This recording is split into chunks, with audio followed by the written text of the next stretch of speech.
1 João capítulo 5, versículo 4 e versículo 5. Gostaria que você abrisse. Eu gosto muito da epístola de João, porque ela começa bombardeando a incredulidade. É um bombardeio. Ele começa jogando mísseis, ogivas espirituais contra a incredulidade. Ele já chega dizendo: filhinhos, paizinhos, eu escrevi para vocês porque vocês são fortes, vocês são seguidores, vocês conhecem o fundamento, vocês são tremendos. Eu escrevi para vocês porque vocês, olha só o que ele fala: vocês venceram o maligno. Né? Às vezes a gente está seguindo na fé, no caminho, e nem sabe, e nem percebe, mas já venceu o maligno. Pastor Elias, não fala um negócio desse, não precisa mais de lutar contra ele. Não, precisa sim. Mas o João chega assim, já chega ali, tchau, uma granada lá, e pá, outra granada lá, e bum. E aí ele começa já dizendo assim: jovens, vocês são fortes, vocês venceram o mundo, venceram Satanás, o maligno. E os jovens diziam: aquele negócio todo. Eu vejo João na sua expressão dinâmica: pais, eu escrevo para vocês porque vocês seguem, porque vocês são fortes. Então entra toda a família. Então Satanás fica perdido, ele fica atordoado com esses bombardeios. Não! Se eu pudesse personalizá-lo, ou se eu pudesse, uns atos onomatopeicos aqui, descrever como ele é: pare com isso, não ensine, não alerte eles, diga que eu sou complicado, diga que eu sou difícil, diga que eu vou destruir todo mundo, diga que eu vou jogar fogo, joguei na casa de Jó, eu vou fazer com você também, vou te quebrar, não prender. Cala a boca, Satanás.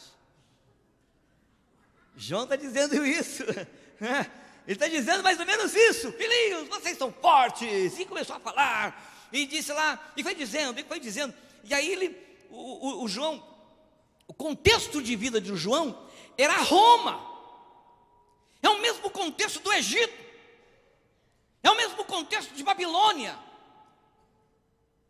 Sabe o que é isso? É o mesmo contexto de hoje. A nossa sociedade aí, a high society ou poor society, ou seja que for lá, esse mundo que a gente vive está tentando globalizar a gente, ou esticar a gente. Ou esticar, essa palavra foi difícil, hein? Bom, isso aí. Rodar, engodar, sei lá, enrolar todo mundo aí. E eu vejo alguns enrolados aqui. E olha para mim, ó. Enrolado mesmo, né?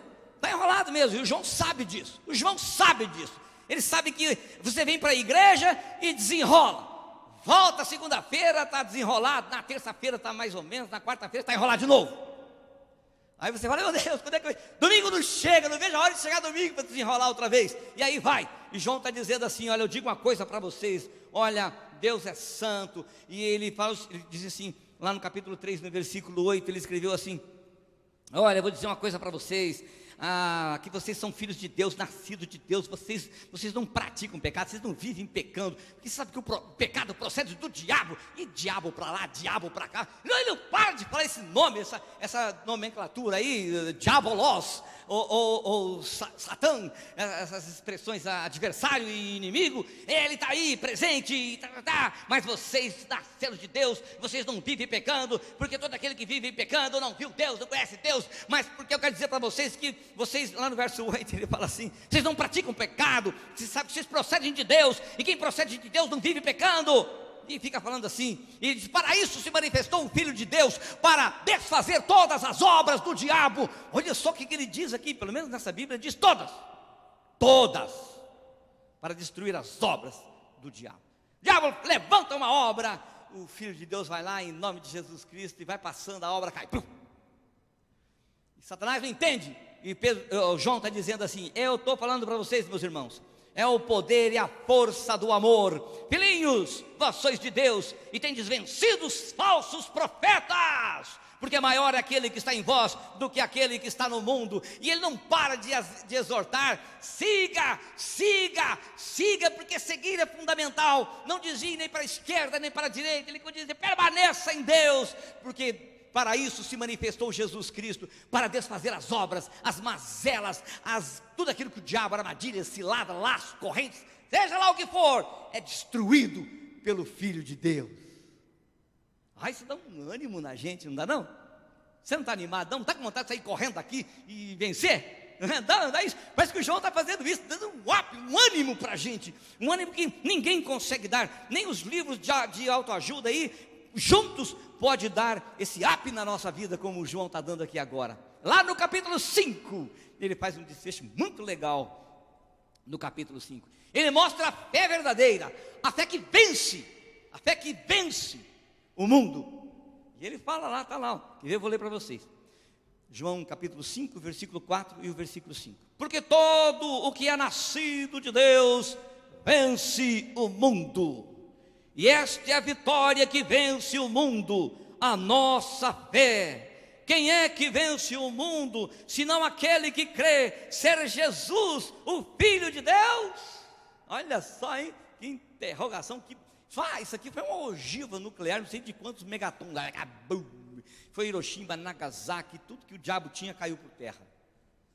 Eu vejo aqui, João, no finalzinho de sua vida, sei lá se era finalzinho, bem finalzinho, não sei, né, tem umas histórias dele aí, mas ele está trazendo aqui para nós que o Filho de Deus, ele é vencedor, que o Filho de Deus, aquele que tem Deus, que é nascido de Deus, ele tem a vida eterna, como cantamos aqui hoje, e não precisa se preocupar,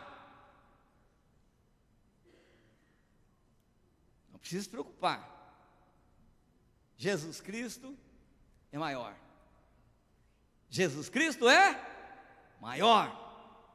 Agora, quem não tem Jesus Cristo, tem que se preocupar.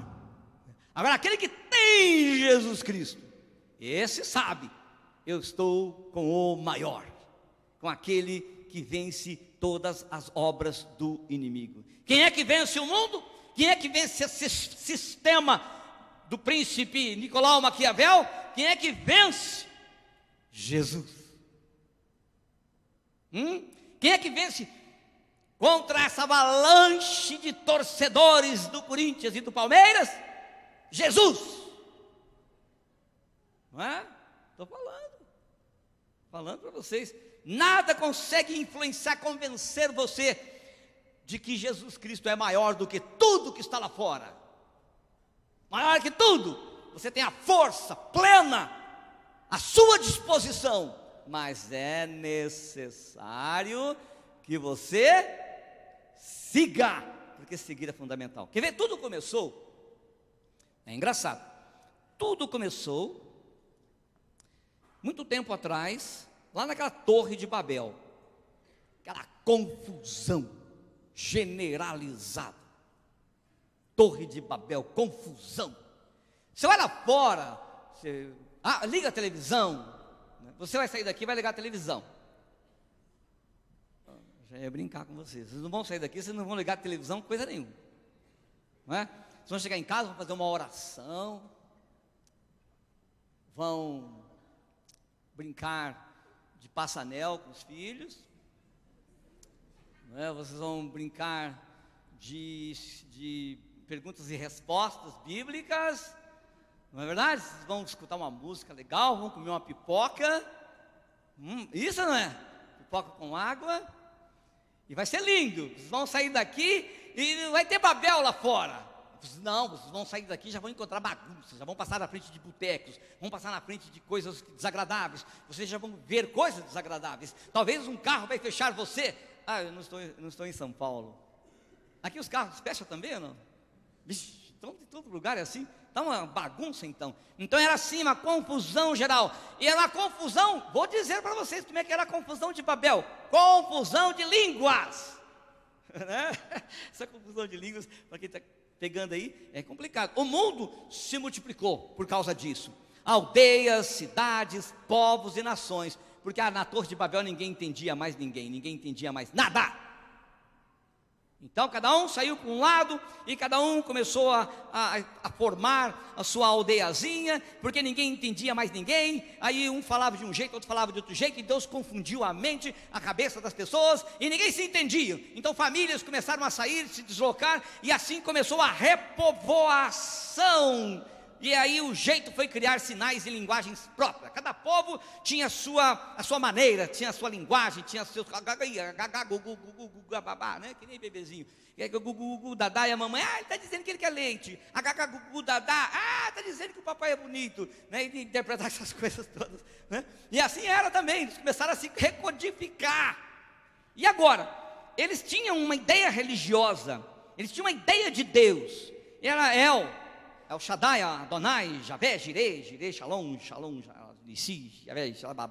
Aí até chegou Baal, Senhor, e aí vai por aí, né? Então eles ficaram, e agora? Está tudo confuso, ninguém sabe mais nada. E aí então o Deus, em uma língua se chamava, sei lá, vamos dizer aí, Elion, ou coisa assim, Elohim, né? Aí na outra lá ele se chamava El Elyon. Na outra lá ele se chamava Yahvé, e a outra lá Yehová, e a outra lá Tchá. E aí foi passando e foram surgindo os nomes. E na dúvida acerca do nome de Deus, por causa da confusão das línguas, então ninguém sabia. De repente se estava na sua casa e alguém batia lá, e era o testemunho. Qual que eu falei o nome? Você sabe qual é o nome de Deus? Naquela confusão toda. Você pensa que existe isso agora? Existia também naquela época. Eles queriam saber qual é o nome de Deus. Então, na dúvida acerca do nome de Deus, o povo acabou adotando títulos, né, para nomes, que se talvez um falhasse, o Deus do outro lá não falhava. Então tinha Dagon, Milcom, Astarte, Astarote, Maloque, Maloqueiros, tinha tudo lá, né?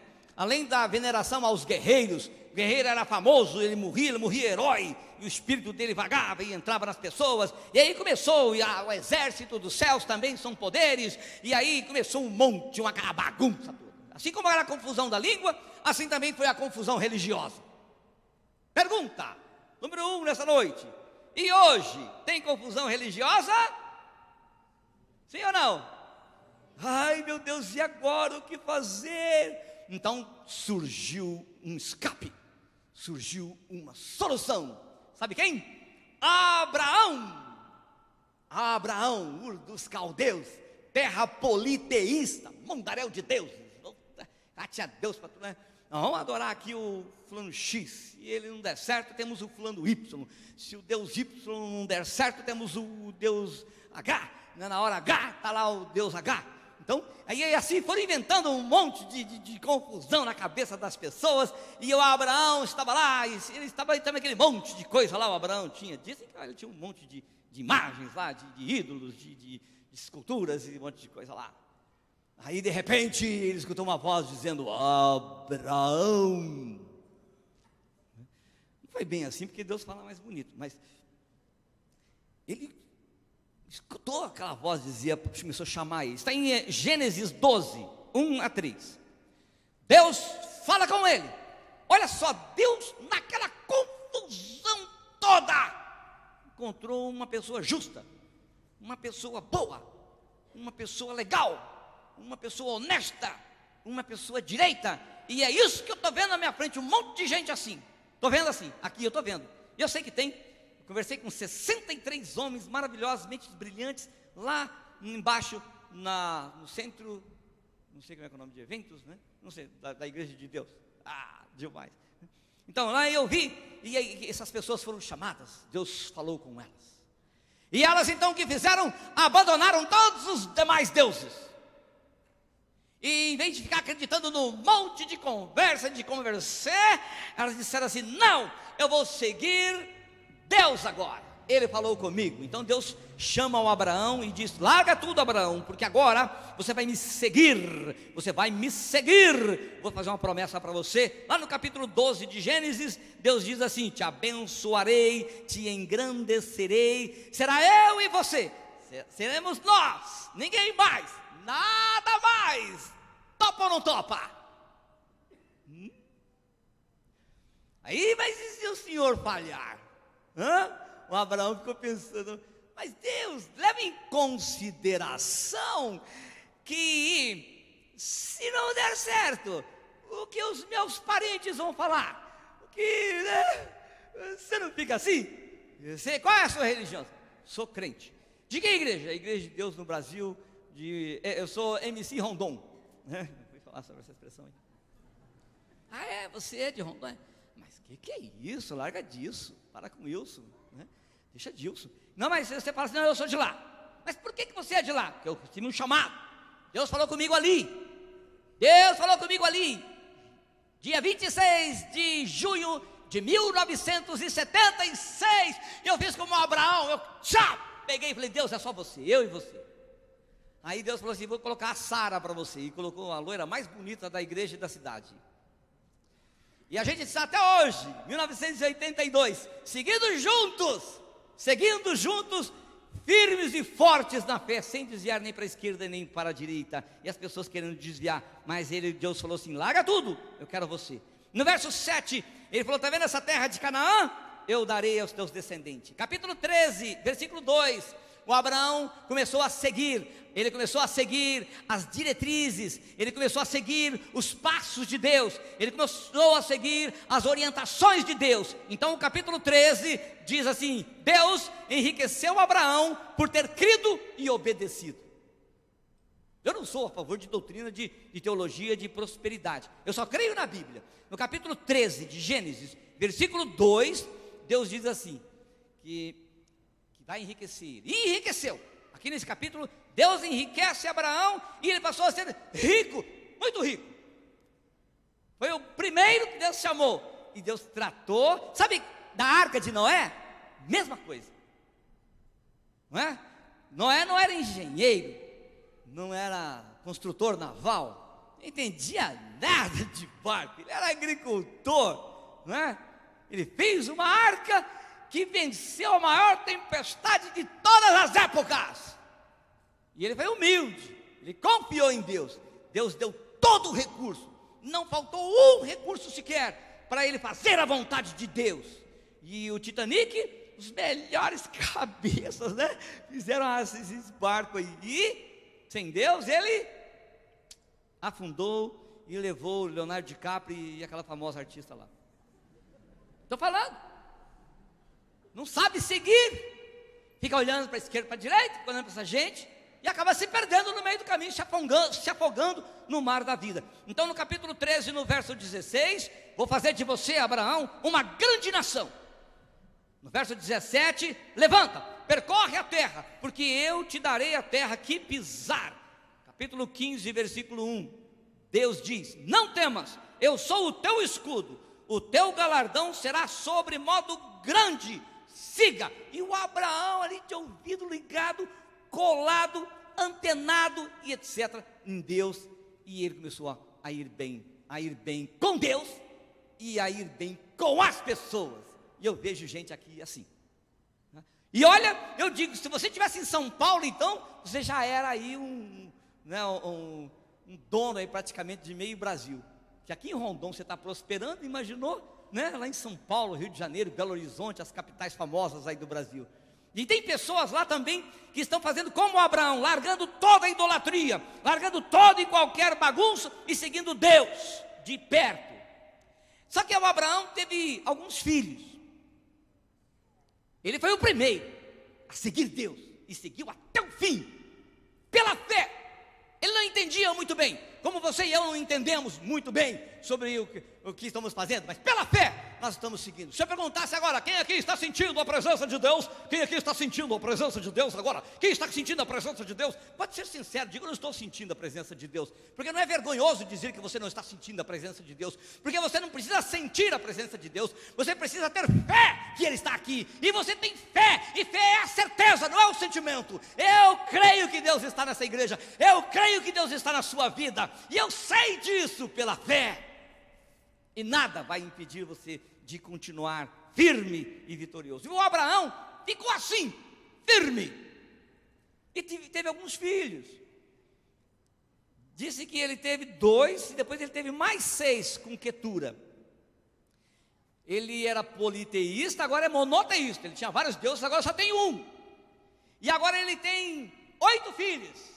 Desses 8 filhos, quantos vocês acham que seguiram o caminho de Abraão? Fala para mim, diga, quantos? Quantos? Faz assim com o dedo, quem sabe? Quantos?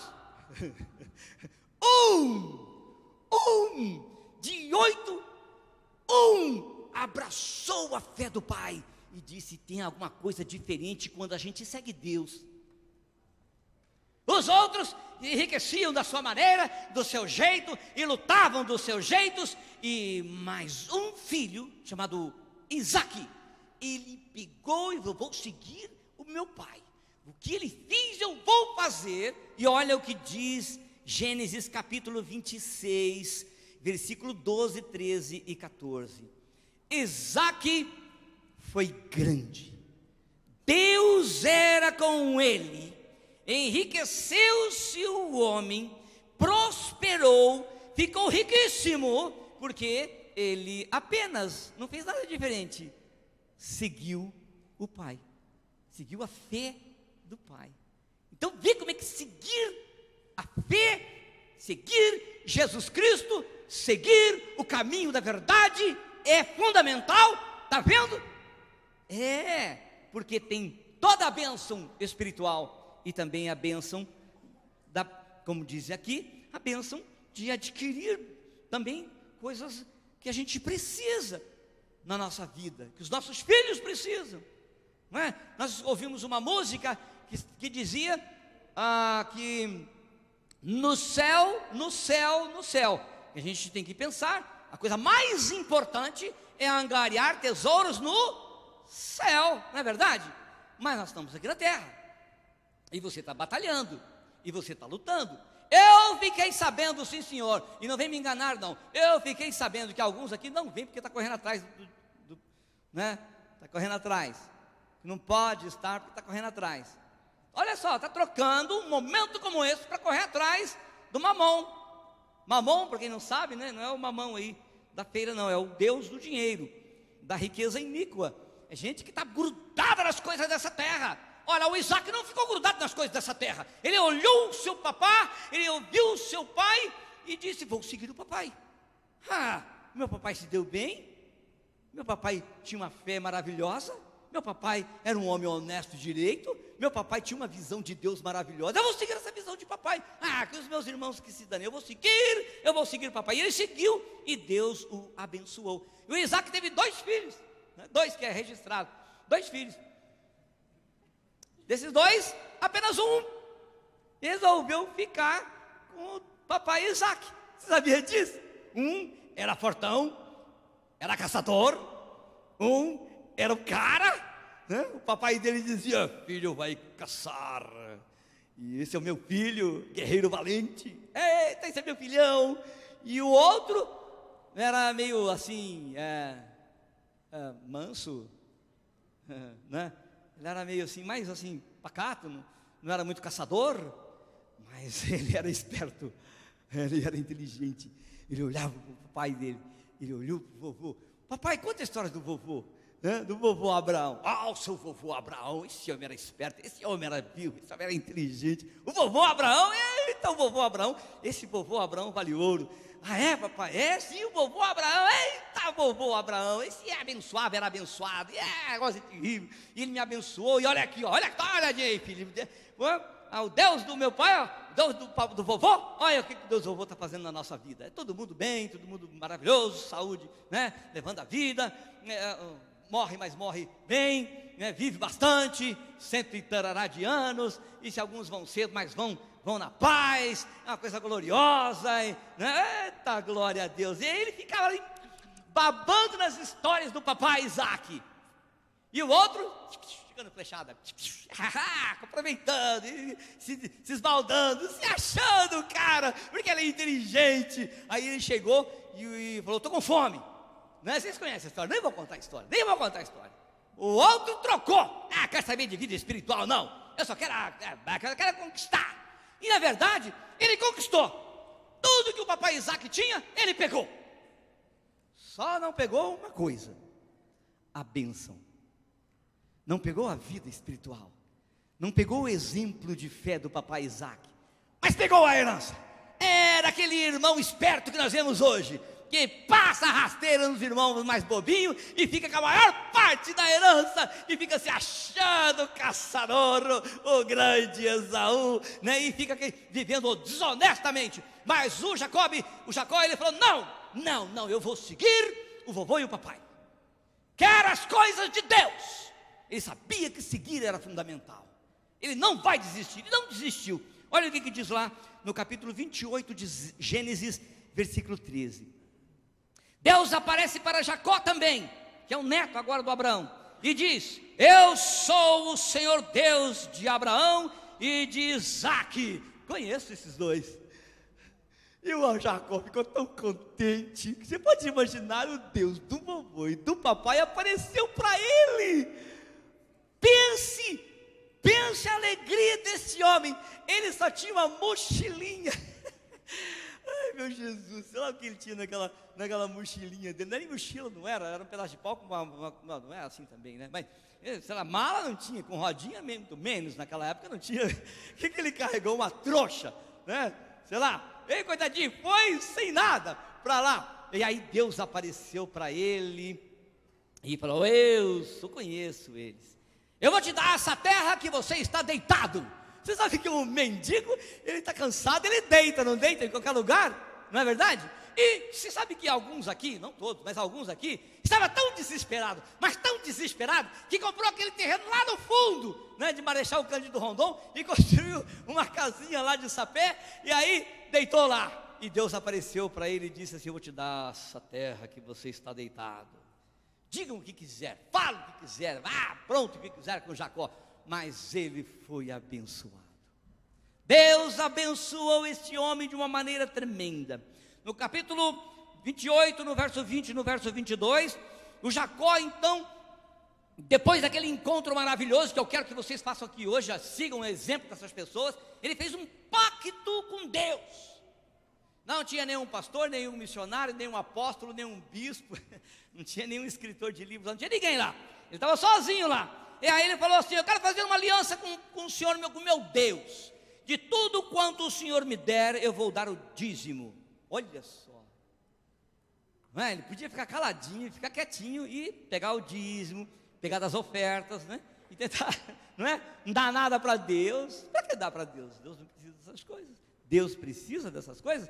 Olha, o Jacó não quer saber. Jacó olhou para o pai dele, Jacó olhou para o avô dele. Ele sabia que Deus era tremendo, e só fazer pacto, só fazer aliança com ele. E o vovô fez, o papai fez, e ele é bobo de não fazer. Eu vou fazer sim. Ó Deus, a minha aliança contigo é esta. E foi embora.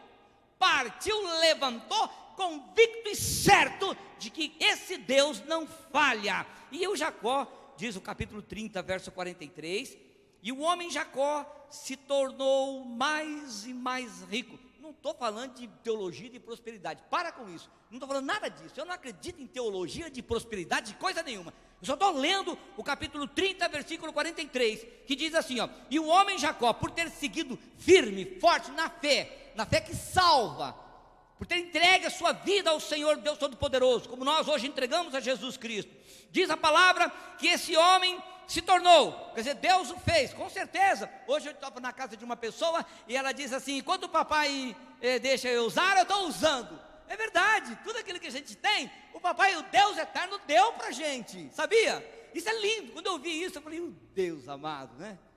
Que coisa gloriosa. E ele tem filhos, essa pessoa que me falou. E filho olha para esse papai. Então vamos lá. Teve muitos rebanhos e empregados. E Jacó foi um homem que lutou com Deus, lutou com os homens e venceu. E se chamou Israel, ou seja, príncipe de Deus, do Deus único. Olha só, hein? Você é um príncipe de Deus. Tudo novo na vida dele. Passado acabou, agora tudo novo. Porque se alguém está em Cristo, é nova criatura. As coisas antigas passaram, e eis que tudo se fez novo. Tudo se fez novo. E ele se sentiu tão revigorado, sentiu-se um novo homem. E é o que eu quero, que eu desejo essa noite. Não saia daqui sem ter certeza que você vai ter uma novidade de vida maravilhosa com Deus. Você vai seguir esse Deus maravilhoso, mesmo que os teus filhos não, todos eles não sigam. Porque Jacó teve 12, e outras aí que diz aí, mas homens, pelo menos aqui, 12. Quantos desses 12, quantos vocês acham que seguiram Deus? Quantos? Fala para mim. Quantos que ficaram ali alinhados mesmo com o bisavô, com o avô e com o pai? Quantos? Foi o José. José coladinho no pai. Coladinho no pai. Como é que era a história do bisavô? Conta de novo, papai. Conta a história do vovô. Conta a história. Papai, conta essas histórias que são maravilhosas. E ele estava ali no pé, e os irmãos tudo com raiva. E ele tendo visões. E Deus dava sonho para eles e para José. E José ficou tão feliz. Eu quero ser como o bisavô. Eu quero ser como o meu vovô. Eu quero ser como o meu papai. Eu vou segurar em Deus. Eu vou ficar firme em Deus. Eu vou segui-lo, porque é fundamental. Ele viu que era fundamental. O que é fundamental na nossa vida hoje é ficar grudado em Cristo Jesus. Todos esses que eu mencionei aí tiveram lutas, tiveram guerras, tiveram momentos de tristezas, tiveram fracassos na vida. A gente pensa que eles ficaram assim, né? Que nem uma varinha de condão, que Deus é uma máquina de fazer milagres, e bota uma oração e sai um milagre lá. Não é assim não. Ele sofreu, lutou, ficou ali junto, ficou ali unido. Não desistiu, perseverou, não abandonou a perseverança, e Deus deu para eles a vitória. Sabe que em Cristo Jesus é a mesma coisa. O Senhor Jesus Cristo, quando ele estava na terra, ele viu na cara das pessoas o medo, a crise de Roma atingiu o povo de Deus, e Jesus olhou. Mas ele então disse: olha, eu vou dizer uma coisa para vocês, seguir é fundamental, falta pouco, avante, ide, não desista, porque pequenas mudanças espirituais garantem livramentos enormes. E eu quero dizer para vocês, hoje, Jesus está dizendo, lá em Mateus capítulo 11, versículo 28, ele disse: venham a mim. Ele começou o ministério dele dizendo assim, sigam-me, venham a mim.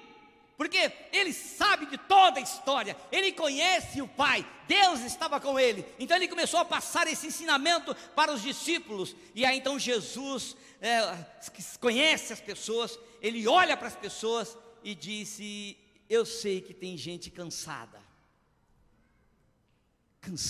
de lutar, de batalhar, e não alcançou tudo o que queria alcançar. Permaneça firme. Sabe o que você tem que fazer? Jesus está dizendo assim: venha a mim, venha a mim, venha a mim, vinde a mim. Eu estou vendo que você está cansado, sobrecarregado. Tem gente que tem 2 empregos, tem gente que tem, não é? Alguém falou assim que o nome da pessoa não é mais nem folga, o cara não tem folga, não sei, uma expressão assim, o nome do cara é trabalhador, o sobrenome é hora extra, e aí o apelido é bico ou serão, né? Aí ele falou um negócio lá que eu achei engraçado, quer dizer que o cara está preso, totalmente preso, sobrecarregado de coisas, o ombro dele está pesado, ele não consegue mais, os filhos choram, a esposa reclama, o marido reclama, e aquela coisa toda, e ele já está a ponto de desistir. Então Jesus fala: eu quero você, venha a mim, venha a mim. Onde você está indo? Jesus está dizendo: pare de ir lá, venha a mim, vem para cá, entra na minha casa, vem,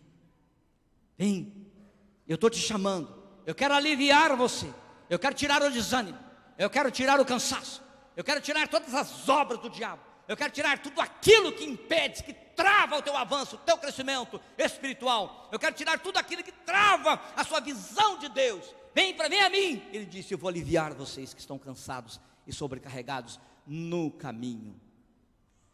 Vocês estão seguindo Jesus, não podem ir a outro lugar. Jesus disse: vem a mim, eu vou ajudar vocês, eu vou dar a vocês a orientação. Toma o meu jugo, ou seja, pega o meu reino, as coisas de Deus, começa a valorizar as coisas, colocar as coisas de Deus em primeiro lugar. Faça isso. Olha, eu vou dizer para vocês, não é difícil, é suave o meu caminho, essas coisas são fáceis. O que você precisa fazer é aprender de mim. E aqui entra essa obra. Eu quero ajudar você a aprender mais de Jesus Cristo, a fazer a sua visão voltar para Jesus Cristo. É isso, meu desejo profundo, é o desejo de Cristo, é o meu desejo. Ele disse: o meu fardo, leva o meu fardo, carrega o meu fardo. E os conselhos de Deus são leves, porque Ele é manso, Ele é humilde de coração. E olha que Ele disse: vocês vão encontrar descanso. Sabe, descanso, você não está precisando de descanso do corpo, não. Você descansa 8 horas e acorda cansado. Você dorme cedo, levanta tarde e está cansado. Você está desanimado da vida. Então Jesus Cristo está dizendo o seguinte: a vossa alma está precisando de um lenitivo, de um bálsamo. Ele está dizendo: eu vou dar descanso para a sua alma. A ansiedade, a inquietação, o medo, eu vou tirar tudo isso, vou colocar a minha paz aí dentro. E Jesus também passou momentos difíceis. Ele é o nosso exemplo. Lá no jardim, ele disse: Pai, se possível, aparta de mim este cálice, mas não seja feita a minha vontade, seja feita a tua vontade. Na mente de Jesus Cristo, ele sabia: eu não posso desistir, eu tenho que seguir, eu tenho que seguir, eu tenho que continuar a obra, eu tenho que continuar a missão, eu não posso desistir. Nada vai me fazer desistir, nada, nem eu mesmo, ninguém, nem Satanás, nem o mundo, nada vai me tirar do caminho do Pai. Eu vou seguir. E sabe que Jesus Cristo venceu, mesmo passando pela cruz, mesmo morrendo, Ele ressuscitou. Essa é a nossa esperança. E nós vamos vencer também, se permanecermos firmes. Não espere pelos outros, siga Jesus agora mesmo. Não olhe para os outros, olhe para Jesus e siga-o. Se você olhar para as pessoas, vai ficar complicado. Se você olhar para as coisas, vai complicar na caminhada. Olhe para Jesus. Pedro aprendeu isso. Não tire o olho de Jesus. Pedro sabe o que ele está dizendo. Não tire os olhos de Jesus. Não se prenda nas coisas. Segue Jesus agora mesmo. Não dá bola para o mundo, para o diabo. Siga Jesus. Olha para Jesus. Nosso destino é seguir Jesus Cristo. Seguindo Jesus e os seus ensinos, saberemos onde chegar, como chegar, porque Ele é o caminho, a verdade e a vida. Conhecendo o caminho, torna-se mais fácil a caminhada, e Jesus dá todas as dicas para melhorar a caminhada. E este livro vem corroborar com o ensino de Jesus Cristo, em ajudar você a trilhar bem, a voltar para o caminho se estiver errado. A igreja quer que você faça o que é certo a semana toda, o dia inteiro, não é? Todos os dias. Isso só é possível se você seguir Jesus Cristo, como pede as Escrituras Sagradas. Não saia do caminho. Se saiu, lembre, volte. Ele te chama: venha a mim, venha a mim. Quero que você continue sentindo a necessidade de seguir Jesus todos os dias da sua vida. A igreja quer que você faça isso, porque isso é certo, a semana toda. 1 Coríntios capítulo 15, versículo 57, Paulo encerra com aquele discurso terrível, aquele discurso acusativo da igreja. Ele diz assim: vocês estão complicados, vocês estão passando momentos difíceis, vocês estão passando momentos complicados na vida aí, a igreja está totalmente dividida, e tem coisas, e tem briga, e tem confusão entre vocês, mas eu quero dizer para vocês uma coisa: graças a Deus que nos dá a vitória, por intermédio de nosso Senhor e Salvador, Jesus Cristo. e não pare de trabalhar por causa dessas dificuldades. Ele está dizendo aqui em outras palavras: fique firme, fique inabalável, fazendo o que tem que ser feito na causa, na obra do Senhor. Trabalhe bastante na obra do Senhor, siga, isto é fundamental, porque na obra do Senhor, o que você faz não é vão. Você vai ter recompensa, disse nesse texto. Viver é preciso, caminhar é importante, mas seguir Jesus Cristo é fundamental. Se converter é importante, seguir é essencial. O caminho é mais do que a gente pode imaginar, ou talvez mais do que a gente pode querer. O caminho é tudo na vida, e nele não se pode parar. Tem que seguir, tem que continuar, porque Jesus Cristo está nesse caminho, Ele é o caminho. E se você continuar caminhando, você e eu, nós vamos encontrar tudo o que precisamos para sermos mais que vencedores em Cristo Jesus. Então está aqui o meu apelo em nome de Jesus. Siga, isto é fundamental. Amém.